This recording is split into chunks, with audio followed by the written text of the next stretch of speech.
ತಮ್ಮಲ್ಲಿ ವಿನಂತಿ ಮಾನ್ಯ ಸಚಿವರಲ್ಲಿ ನಾವು 3-4 ಸಾರಿ ವಿನಂತಿ ಮಾಡ್ಕೊಂಡಿದ್ವಿ.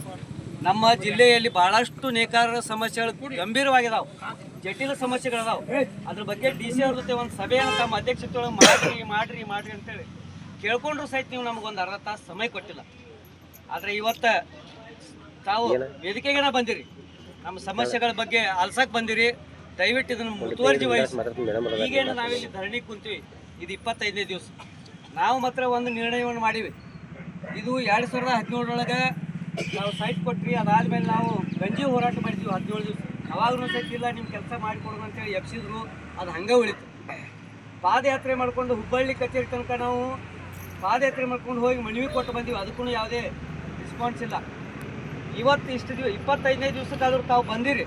ಬಂದ ಮೇಲೆ ಜವಾಬ್ದಾರಿಯಿಂದ ನಮ್ಮ ಕೆಲಸವನ್ನು ನಿರ್ವಹಣೆ ಮಾಡಿ ಯಾವುದೇ ಪರಿಸ್ಥಿತಿ ಒಳಗೆ ನಮಗೆ ನಿವೇಶನ ಹಂಚಿಕೆ ಆಗಲಾರ್ದ, CTS ಉತ್ತಾರ ಹಂಚಿಕೆ ಆಗಲಾರ್ದ ನಾವು ಈ ಹೋರಾಟದಿಂದ ಸರಿಯಂಗಿಲ್ಲ ಅಂತೇಳಿ ಒಂದು ನಾವೆಲ್ಲ ಮನಸ್ಸು ಕಟ್ ಮಾಡಿ ಅದಕ್ಕೆ ತಾವು ಅದ್ರ ಬಗ್ಗೆ ಈಗ ನಾವು ಮನವಿ ಸಲ್ಲಿಸ್ತೀವಿ.